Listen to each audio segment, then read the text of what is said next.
Hello friends, आज हम बात करेंगे इंपॉर्टेंट यूजफुल टॉपिक के बारे में। आज हम बेसिकली डाइट टिप्स पर बात करेंगे। अगर किसी व्यक्ति को डायबिटीज़ और हाइपरटेंशन दोनों है तो वो अपना फूड किस तरह से प्लान करे, क्योंकि डायबिटीज़ में आपका शुगर और फूड प्रोडक्ट्स पर रिस्ट्रिक्शन हो जाता है, हाइपरटेंशन में नमक पर रिस्ट्रिक्शन हो जाता है। काफ़ी कॉमनली लोग पूछते हैं कि भाई ऐसा है तो खाएं क्या, करें क्या, क्योंकि सभी चीज़ों पर आपने रिस्ट्रिक्शन कर दिया तो अब जिए कैसे आदमी और करे क्या। तो बेसिकली इसमें भी आपको कुछ कॉन्सेप्ट को समझने की ज़रूरत है और ये कॉन्सेप्ट सारे चीज़ों को इम्प्लाई करता है। डायबिटीज़ में भी ज़्यादातर वैसे ही चलता है, हाइपरटेंशन में वैसे चलता है। बेसिक अगर चीज़ों को अगर आप समझोगे तो आपको डाइट प्लान करना ईजी रहेगा, अपने हाइपरटेंशन और डायबिटीज़ के कंट्रोल को मैनेज करना ईजी रहेगा। क्योंकि कई बार क्या होता है कि आप ये सब चीज़ों को प्रॉपर समझ नहीं पाते, इनके कॉन्सेप्ट को नहीं समझ पाते और उसके चक्कर में फिर आपको डाइट प्लान करने में मुश्किल आती है, मुसीबत आती है। आप कई बार फिर डाइट करना छोड़ देते हो और फिर होता ये है कि आपका फिर शुगर कंट्रोल और डायबिटीज़ कंट्रोल, ब्लड प्रेशर का कंट्रोल आउट ऑफ रेंज चला जाता है। मैनेज करना बहुत ज़्यादा मुश्किल हो जाता है, डॉक्टर्स को दवाइयाँ बढ़ाते जाना पड़ता है। तो आज हम डिस्कस करेंगे बेसिक कॉन्सेप्ट को कि अगर किसी व्यक्ति को दोनों प्रॉब्लम है, डायबिटीज़ और हाइपरटेंशन साथ में है, तो उसको क्या क्या चीज़ों का ध्यान रखने की ज़रूरत है, क्या उसके लिए डाइट का बेसिक कॉन्सेप्ट या प्रिंसिपल होगा। टॉपिक पर जाने से पहले जो लोग हमारे चैनल पर नए हैं उन्हें रिक्वेस्ट करूँगी चैनल को सब्सक्राइब करें, वीडियोज़ को ज़्यादा से ज़्यादा लाइक और शेयर करें ताकि वो ज़्यादातर लोगों तक पहुँच पाए। देखिए, अगर आपको बीपी का प्रॉब्लम है या हाइपरटेंशन का प्रॉब्लम है, इवन भी डायबिटीज़ का भी प्रॉब्लम है और आपका हाई बीपी है, तो आपको ज़्यादातर जो चीज़ों में नमक ज़्यादा है उसको अवॉइड करना पड़ेगा। सोडियम जो भी चीज़ों में होता है वो ब्लड प्रेशर को बढ़ाता है। कोई भी पैकेज फूड्स है या सूप्स वगैरह है, कोई भी सॉल्टी चीज़ें हैं जिसमें नमक ज़्यादा जाता है, फास्ट फूड वगैरह है, इसमें आपको कंपेरेटिवली नमक ज़्यादा मिलेगा। अब उसके लिए ये नहीं पॉसिबल है लोगों के लिए कि वो हमेशा बिल्कुल फीका खाते रहे, क्योंकि देखिए पूरी तरह लाइफ टाइम फीका खाना हर आदमी को पैलेटेबल नहीं लगता और उसकी वजह से फिर न्यूट्रिशन इतना अफेक्ट हो जाता है कि लोग को बाकी सारी न्यूट्रिशनल डेफिशिएंसी होने लग जाती है, खाना पीना ही खत्म हो जाता है।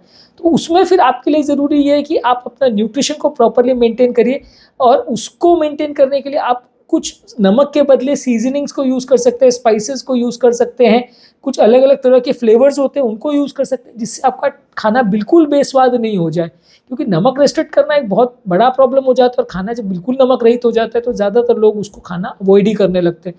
तो उसके बदले आप फ्लेवर्स और सीजनिंग को यूज़ कर सकते हैं कि प्रॉब्लम यहाँ टेस्ट से नहीं है, प्रॉब्लम जो सोडियम बॉडी में जा रहा है उससे है। तो लो सोडियम सॉल्ट्स या पोटाशियम बेस्ड सॉल्ट्स वगैरह भी आप लेते हो, स्पाइसेस लेते हो, फ्लेवर्स लेते हो, तो उससे अगर आपका टेस्ट मेंटेन हो जाता है और आप खाना खा पा रहे हो तो वो आपके लिए अच्छा है। और आप अगर उसको नमक को ही आपको ज़्यादा डालना पड़ता है तो वो आपके लिए कंपेरेटिवली हेल्दी। तो वो चीज़ें हैं जिसमें नमक ज़्यादा है उसको अवॉइड करिए, उसके बदले फ्लेवर्स को ज़्यादा प्रेफर करिए। इसके अलावा डायबिटीज़ हाइपरटेंशन दोनों के लिए ज़रूरी है कि वो सारी चीज़ों को प्रेफर करें जिसमें ग्लाइसेमिक इंडेक्स कम हो और उनका कॉम्प्लेक्स कार्बोहाइड्रेट्स वगैरह, जैसे कि होल ग्रेन्स है, ब्राउन राइस है, क्विनोआ है, ओट्स है, होल व्हीट ब्रेड है, ये सारी चीज़ें ज़्यादा लीजिए। उसके अलावा प्रोटीन वाली चीज़ें जैसे लेग्यूम्स है, दालें हैं, अंकुरित चीज़ें हैं, नॉन स्टार्ची वेजिटेबल्स है जैसे कि हरी साग सब्जी है, ब्रोकोली है, शिमला मिर्च वगैरह है और कुछ फ्रूट्स है जिसमें कंपेरेटिवली ग्लाइसेमिक इंडेक्स कम है, वो सारी चीज़ों को आप ज़्यादा प्रेफर करें। ग्लाइसेमिक इंडेक्स का बेसिकली मतलब ये है कि जैसे ही बॉडी में खाना पेट के अंदर जाता है, शुगर लेवल्स को हाई ग्लाइसेमिक इंडेक्स वाले फूड ज़्यादा बढ़ा देते हैं, तो बॉडी को उसको मैनेज करने के लिए सडनली इंसुलिन बढ़ाना पड़ता है जिसको मैनेज करना मुश्किल पड़ता है। तो आपको वो सारी चीज़ों को ज़्यादा प्रेफर करना है जिसमें ग्लाइसेमिक इंडेक्स आपका कम हो, वो सारी चीज़ों को अवॉइड करना है जिसमें ग्लाइसेमिक इंडेक्स ज़्यादा हो।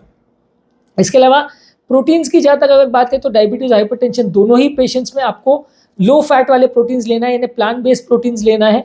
दालें हैं, अंकुरित चीज़ें, सोयाबीन है, टोफू है, ये सब चीज़ें ज़्यादा लीजिए। इसके अलावा डेयरी प्रोडक्ट्स या दूध वाले प्रोडक्ट्स भी आप ले रहे हो तो उसमें आपको मलाई निकाल के लेना है या स्किम मिल्क से बनी हुई चीज़ें लेनी है।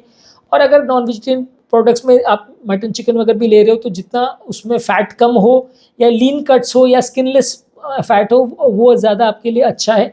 जितना आप फैट फ्री मीट्स वगैरह लेते हैं या प्रोटीन सोर्सेज लेते हैं उतना आपके लिए अच्छा है। इसके अलावा हेल्दी फैट्स को ज़्यादा लीजिए जैसे कि एवोकाडोज है, नट्स है। लो ऑयल कंजम्पशन के लिए खाने में एक्स्ट्रा ऑयल बिल्कुल मत डालिए। फैटी फिशेस वगैरह है जैसे कि सैल्मन, मैकरल, ट्राउट वगैरह, ये सब चीज़ों को ज़्यादा लीजिए। वेजिटेरियन सोर्सेज जो ओमेगा 3 फैटी एसिड्स के हैं जैसे कि फ्लैक्स सीड्स है, हेम्प सीड्स, शिया सीड्स है और अखरोट वगैरह, इसको ज़्यादा लीजिए। तो इसमें आपको कंपेरेटिवली हेल्दी फैट्स मिलेंगे जो कि आपकी बॉडी की हेल्थ के लिए अच्छे हैं, बुरे नहीं हैं। इसके कंपैरिजन में अगर आप ज़्यादा ऑयल वाला चीज़ें लेते हो, खाने पीने में ज़्यादा ऑयल डालते हो, तला गला समोसा कचौरी वगैरह ज़्यादा खाते हो तो इसमें नमक भी ज़्यादा जाएगा, इसमें आपका फैट भी ज़्यादा रहेगा और ये आपका वजन बढ़ाएगा, जो कि डायबिटीज़ और हाइपरटेंशन दोनों में आपको परेशान करेगा। तो इसमें आपको ज़्यादा ध्यान रखने की ज़रूरत है कि यदि आपको डायबिटीज़ और प्रेशर दोनों साथ में है तो प्रोटीन्स और फैट ये दोनों पे प्रॉपर रखना है। प्रोटीन्स जितने फैट फ्री हो उतना अच्छा, और फैट्स भी हेल्दी हो, और कॉम्प्लेक्स कार्बोहाइड्रेट ज़्यादा रखिए, नमक को कम रखिए। इसके अलावा फाइबर को ज़्यादा मात्रा में लीजिए। फ्रूट्स जैसे कि एप्पल्स है, बेरीज है, वेजिटेबल्स है, होल ग्रेन्स है, लेग्यूम प्रोडक्ट्स है या नट्स है, ये सबको ज़्यादा लीजिए। फाइबर रिच चीज़ें जो है ये नमक को भी बॉडी में कम करती है, ब्लड प्रेशर को भी कम करने में मदद करती है, और शुगर के बॉडी में एब्जॉर्प्शन को भी कम करती है, वजन कम करने में मदद करती है। तो ओवरऑल हार्ट के लिए हेल्दी है, बॉडी के लिए हेल्दी है। तो आप इसको फॉलो करेंगे तो आपका ओवरऑल वजन नहीं बढ़ेगा और ओवरऑल लॉन्ग टर्म प्रॉब्लम्स आने का चांस कम रहेगा। इसके अलावा आपको अल्कोहल कंजम्पशन भी कंट्रोल रखना है। आपको अल्कोहल भी जहाँ तक पॉसिबल है नहीं लेना है। अल्कोहल में एम्प्टी कैलोरीज होती है जो कि आपका वजन बढ़ाती है। जहाँ तक पॉसिबल हो हम तो ये बोलते हैं कि बिल्कुल ही बंद रखिए। अगर आप रेगुलर लेने के आदी भी हो तो एटलीस्ट मैक्सिमम दिन भर में 1 ड्रिंक से ज़्यादा मत लीजिए, नहीं तो वो आपके लिए अनहेल्दी होगा। इसके अलावा पोर्शन कंट्रोल पर ध्यान दीजिए और बैलेंस्ड मील रखिए। हर जो मील आप ले रहे हो उसमें आपका प्रॉपर दाल साग सब्जी और जो भी चीज़ें आप ले रहे हो साग सब्जी का प्रोपोर्शन ज़्यादा होना चाहिए, लीन प्रोटीन्स और कॉम्प्लेक्स कार्बोहाइड्रेट ज़्यादा होना चाहिए, फैट सबसे कम होना चाहिए। उसको प्रॉपर बैलेंस करके चलिए।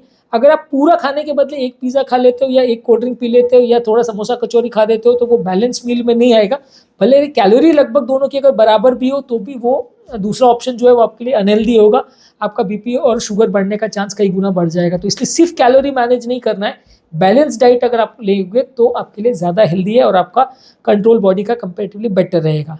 इसके अलावा रेगुलर चेकअप्स करवाते रहिए, आपके शुगर लेवल्स का और आपके बीपी के लेवल्स का रेगुलर चेकअप कराते रहिए। और अगर आपको ऐसा मिल रहा है कि आपका प्रॉपर डाइट से मैनेज नहीं हो पा रहा है, मेडिसिन आपको लेने की ज़रूरत है, तो प्रॉपर डाइटिशियन को भी मिलिए, प्रॉपर फिजिशियन को भी मिलिए, उनसे मेडिसिन भी स्टार्ट करवाइए और रेगुलर फॉलोअप रखिए कि मेडिसिन और डाइट के साथ आपका प्रॉपर मेंटेन हो रहा है कि नहीं।